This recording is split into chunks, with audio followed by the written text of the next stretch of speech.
Welcome to another Connection here on TKO8 Television. Dennis King, thanks for joining us on the Connection Show this week.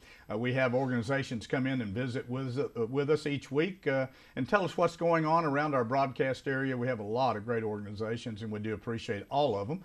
And we like to kind of keep up with what they're doing. They have special projects going many times, and they want to get it out to the public. Stay with us. Be back in a moment. We're going to talk with a young man about an organization here in town that does so much for children. We'll be back in just a moment.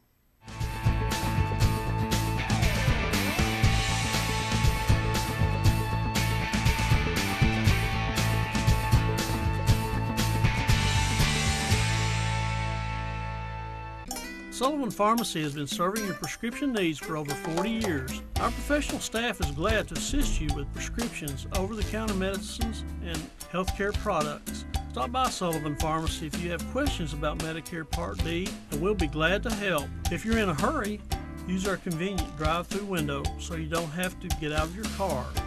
Sullivan Pharmacy, 731 North Main Street in Harrison, helping you feel better since 1965.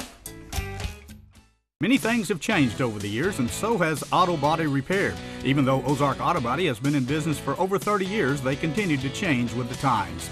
They believe protecting the environment is important and have done so by using environmentally friendly waterborne paint from PPG. This aligns with the technology used by original manufacturers and gives you a lifetime limited warranty. Quality PPG waterborne paint, ASC certified personnel, plus 24-hour towing service. Ozark Auto Body in Harrison, always taking pride in excellence.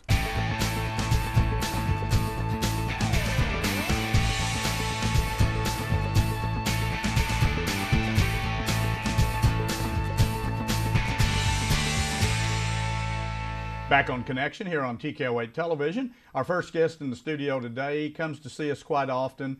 It's Grandma's House, and Cody Tatum is coming in to talk about Grandma's House and also about a little event they've got coming up. Cody, thanks for coming in. Thanks for having me, Dennis. I always love being here. It's always a pleasure. We've come a long way from the I guess I started with Michelle Steiner when they first opened Grandma's House. I can't even think how many years ago that's been. Time passes too fast. But the Grandma's House facility here, right across from the administration building here in Harrison, and it's come a long way since then. And in fact, they have a facility they're just opening up in Carroll County, up in Berryville. So congratulations for all the progress, and since you've been there, made a big difference as well. Thank you, Dennis. Just a little bit, Cody, if you don't mind. Somebody might be watching the show, haven't seen you on. A little bit about Grandma's House, if you would. Absolutely. So, you know, Grandma's House, we're a 501c3 nonprofit organization, independently owned. We have centers throughout the state that are kind of our sister agencies, but we're all independent, but we do the same kind of stuff. And what that is we really work with children and families on the front end of child sexual abuse investigations, really helping to coordinate that approach that inherently isn't very child friendly. There's unfortunately, not a lot about the criminal justice process that is, directly made for kids. So our goal is to step in and do things in an evidence-based and best practice way that is going to get our law enforcement and our investigators and other agencies the information they need to get justice for that child, while also doing it in the way that's best for that kid. Yeah.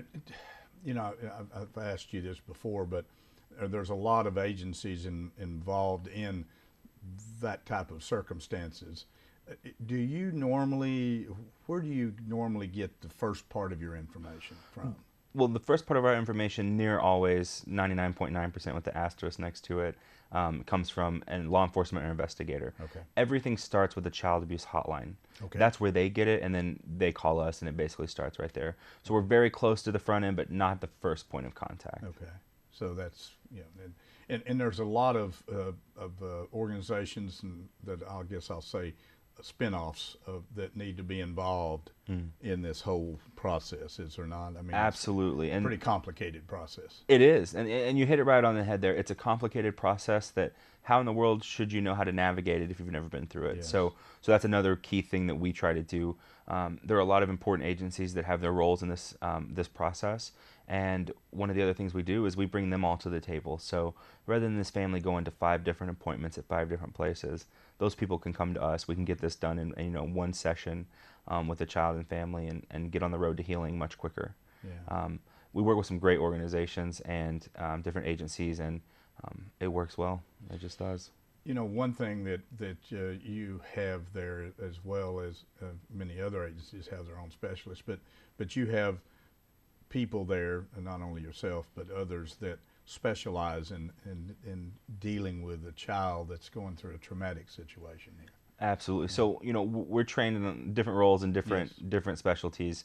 But, you know, like when we're talking to kids, that's a very intensive training protocol that we go through. It's very purposeful. My job in that role is to give that child their best chance to tell what's happened without being leading, putting words in their mouth, or making it any harder than it has to be.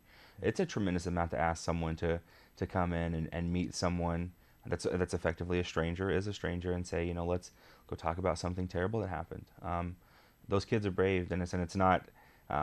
We do our best, but it's them that make that work. It's not us. You know, when I first had Michelle Steiner, who's the director there, but when she first came in and she told me about this place, it's going to be called Grandma's House, and I said, well, that's kind of an unusual name, but you know, and then she told me the reason why. Then I saw the house that they were going to be in here in Harrison, and it looks like a little farmhouse, if you will. So the setting there is not your typical brick and mortar office type building, which I think obviously is one reason that you like to be in those type of settings. Is that true? It absolutely is. You know, it always warms your heart when you'll hear families say, like, I didn't think this is what it was going to be like. I thought it was going to be, you know, like a doctor's office or scary. I literally had a kid the other day say, like, I guess they'd been to the police station for one reason or another prior, and they just blurted out how much different this was and how much better, and that's the goal. So when you hear that kind of, you know, feedback, it's wonderful. Yeah.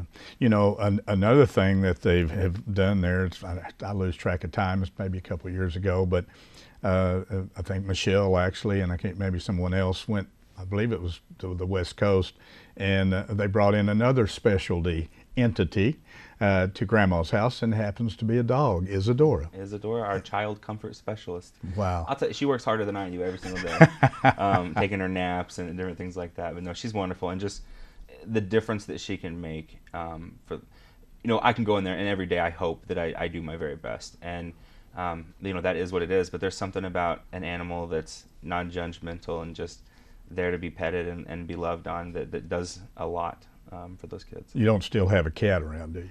Not inside. They used to, and I think the cat had to move outside when Isadora came to the facility. They, you know, cats and dogs don't get along too well sometimes. But that shows you the specialty things that are utilized for these kids that are going through a very traumatic situation in their lives, and the individuals at Grandma's house are just wonderful, to Cody and the entire staff. One thing that they have added to this, and actually added it to Cody's responsibility, you go out into the schools now, is that correct? I do, absolutely. So I absolutely love that, and I can't stress that enough, but that's another thing that we've been very fortunate to add. You know, this all relies on community support, and we have had that tremendously in our time, and we can't thank people enough. But we need to do more. I mean, that's all we're never going to be complacent. We're never going to be done.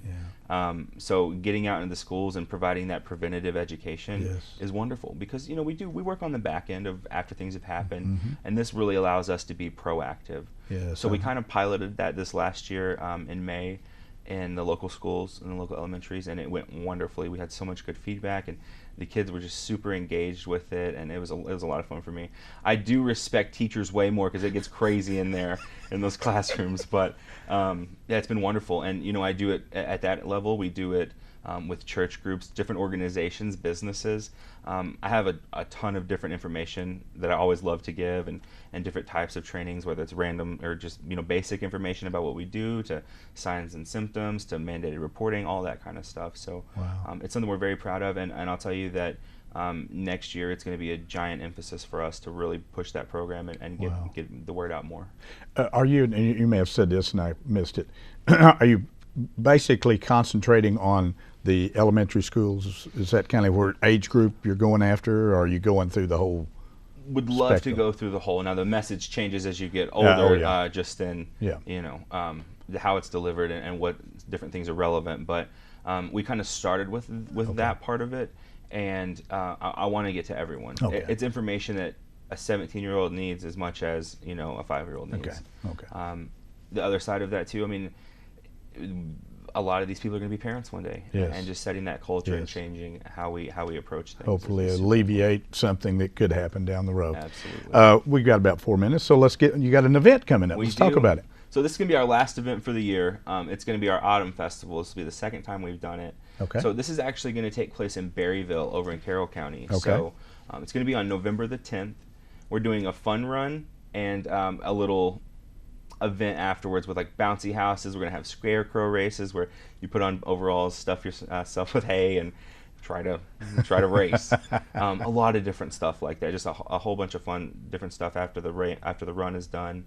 I didn't name it Fun Run. I didn't know those words could go together, but it's a big draw for a lot of people. So I'll be cheering for that portion. I like that. That's pretty good. I didn't know fun and run went together. That's pretty good. That's very good, Cody. I thought about that myself. Yeah. Well, not everything's about me, then. That's the thing. We got to remember. But as soon as that ends, we're going to start that festival kind of thing. A lot of different stuff, and just it's going to be fun and really give us a chance to get out in the community and just meet people over that way. Now, where are you going to be doing all this? It's going to be at the Berryville Community Center. Okay. On November 10th. The run starts at 8 a.m. So about an hour after that, we'll start the festival side of things. So you can go to our website at grandmashousecac.com and register for the fun run. Okay. But the event after is free, so don't feel like you need to go sign up, but you're like, I'm trying to run. You can just come out to the festival. Really, we want to engage that community, get to know our neighbors over there, and let them know that we're in the area and that we're there to help. Actually, if you didn't know this, maybe you saw Cody on before, but just this year, they actually physically opened up another Grandma's House. Do you call it Grandma's House? Yeah. Okay. So it's another facility in Carroll County in Berryville. That's if I understand, I haven't been there, but it's kind of like a house, just like Grandma's House in Harrison, and it's going to allow them to touch a lot more lives, children's lives, by moving into Carroll County. So this is good to have an event there, kind of if you will. Hey, we're in Berryville now, and we're in Carroll County, and another facility up there. So, and I know we got a couple minutes, but your funding comes a lot from donations and maybe a grant here to whatever.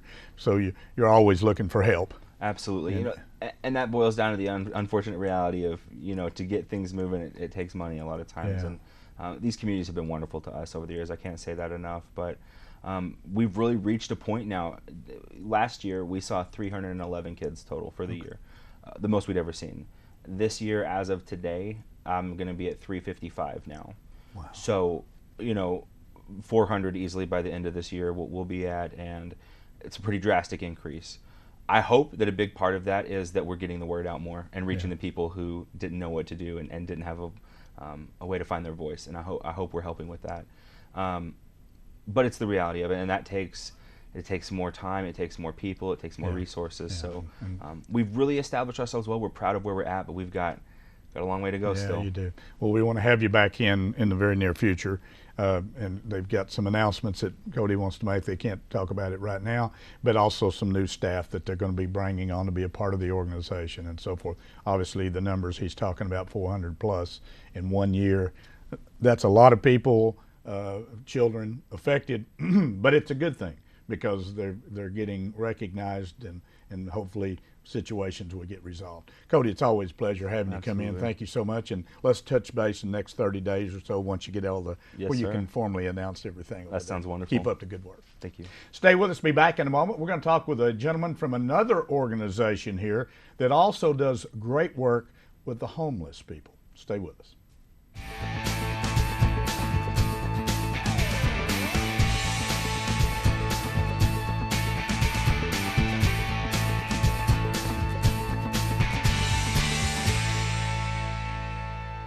If you've got Medicare and you need a hand with all that mail you get, you want someone who understands all of that fine print that you don't want to read. Come on to Hickory Hill Insurance, yeah, we know just what you need. Hickory Hill Insurance, proudly serving Medicare beneficiaries in the Harrison area for 10 years. Give us a call at 743-9006. That's 743-9006. Stop in at White Oak Station on Capps Road in Harrison and fill up with Shell gasoline, the highest quality gasoline with more miles per gallon, saving you money. Sign up for the Fuel Rewards card and save 5 cents per gallon every time. Plus, get an extra 5 cents off on Razorback Wednesdays. That's a savings of 10 cents per gallon. Check out their expanded deli and hot and cold food items. Capps Road, White Oak Station, where customer service is their #1 goal.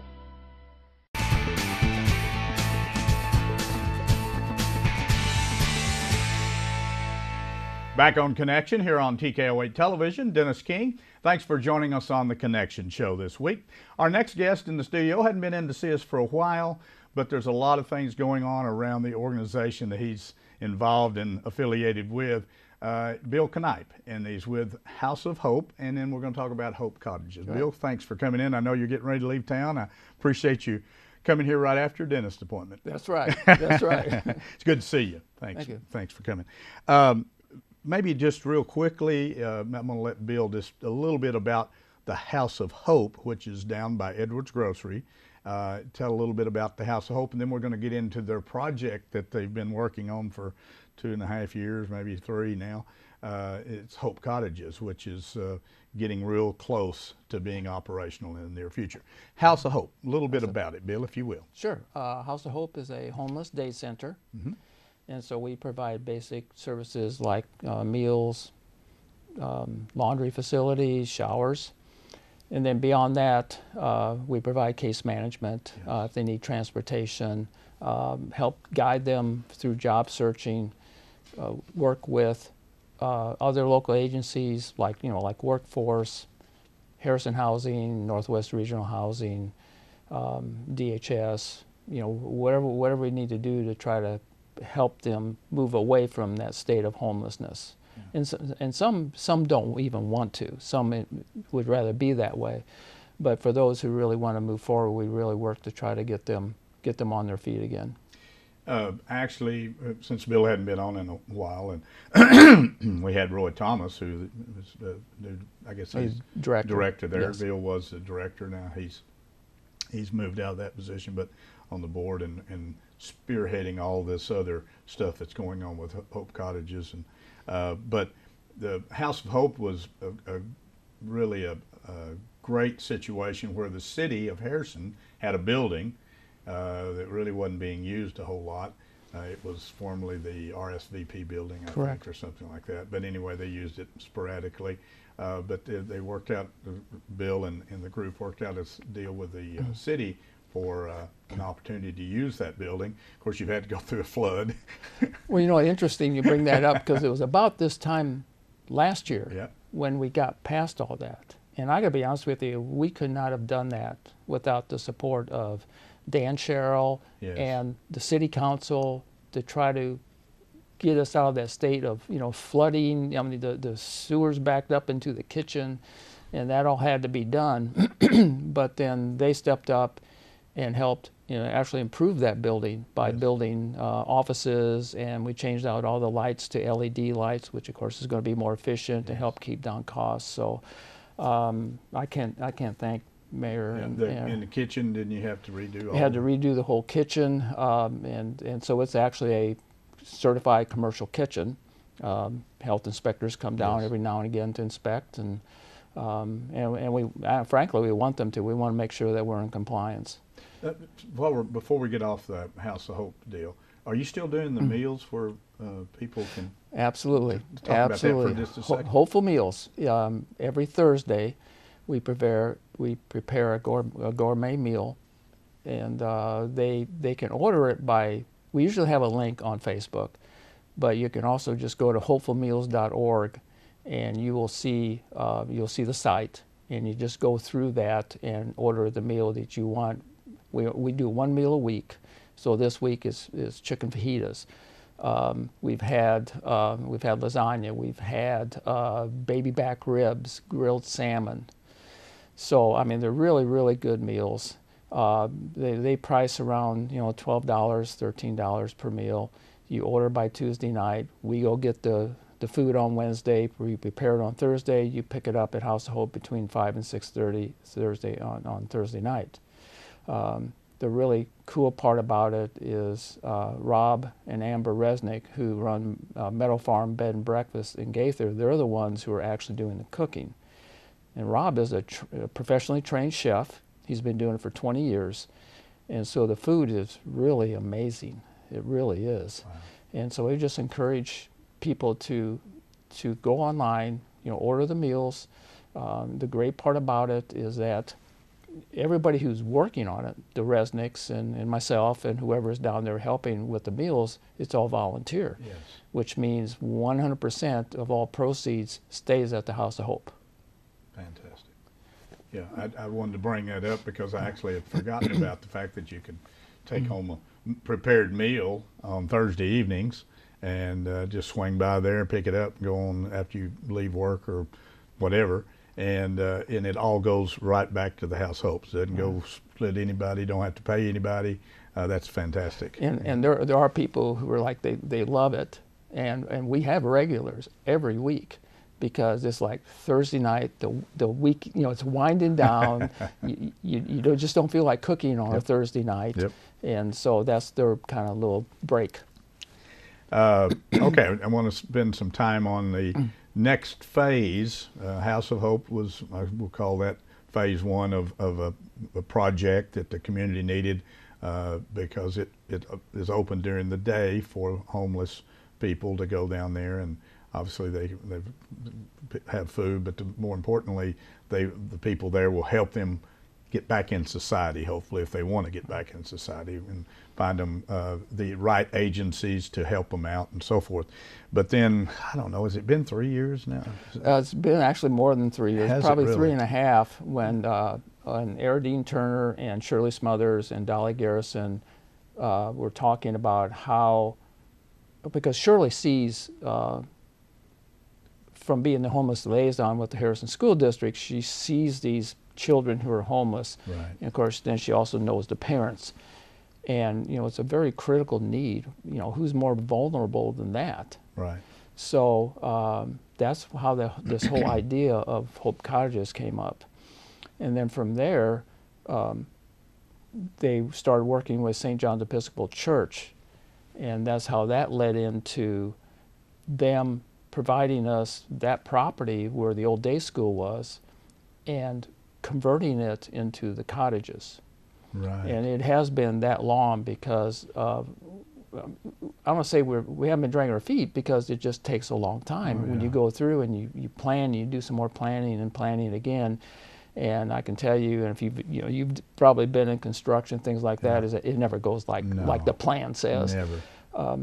But we've been able to progress. We broke ground last February, and we started working on it. We now have almost have 5 cottages complete, and the one building that has the old sanctuary, and there's actually going to be a cottage within that. So that's our 5, and those are the ones that are on the front, east side of the building. Mm-hmm. So there are those 5, and we're almost ready to complete those.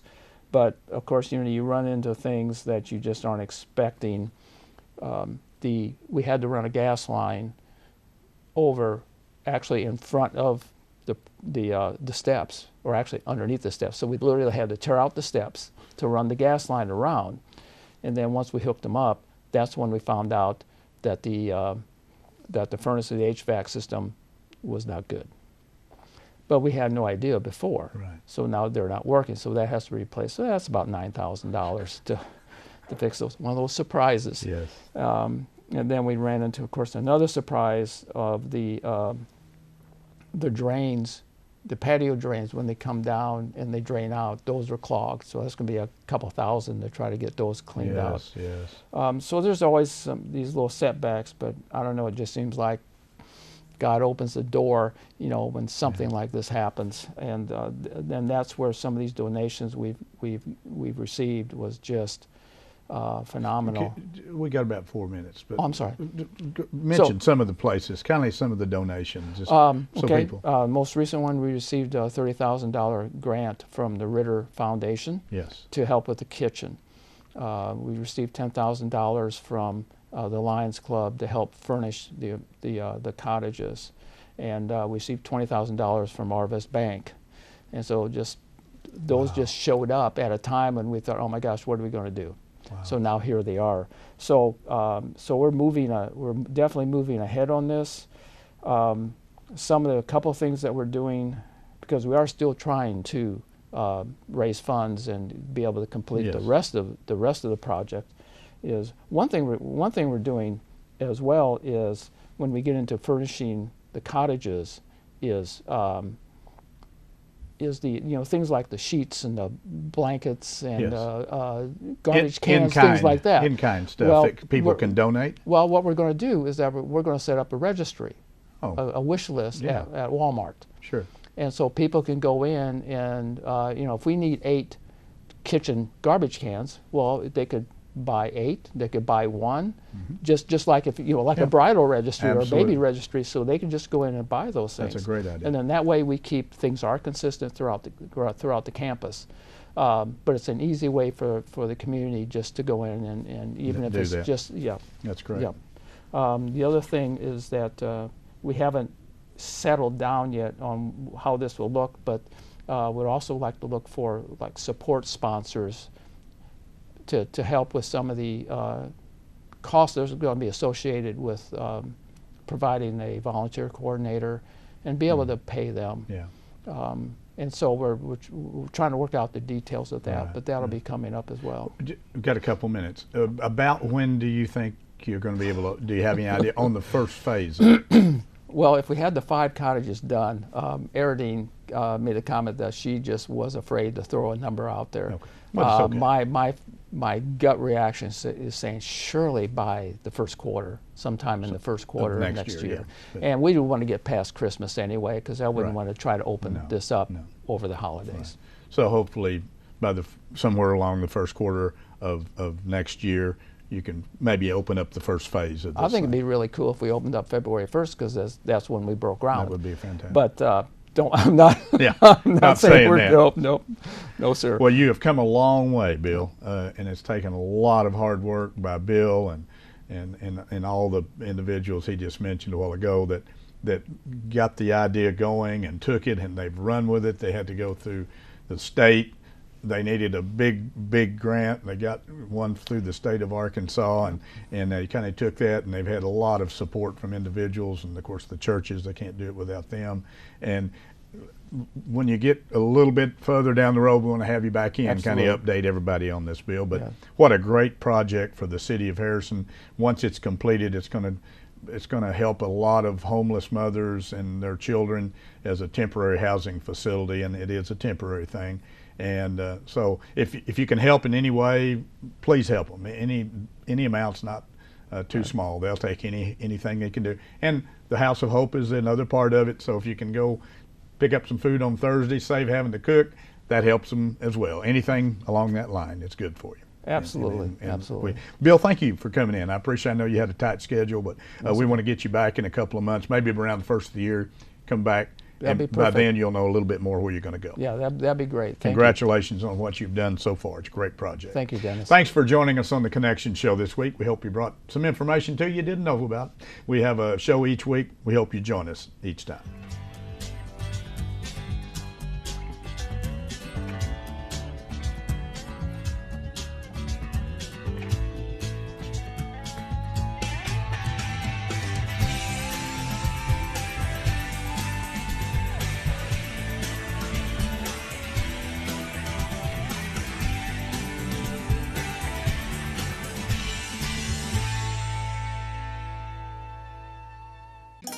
We all need the help of a pharmacy from time to time. Sullivan Pharmacy would like to thank all their customers for supporting them as an independent local pharmacy.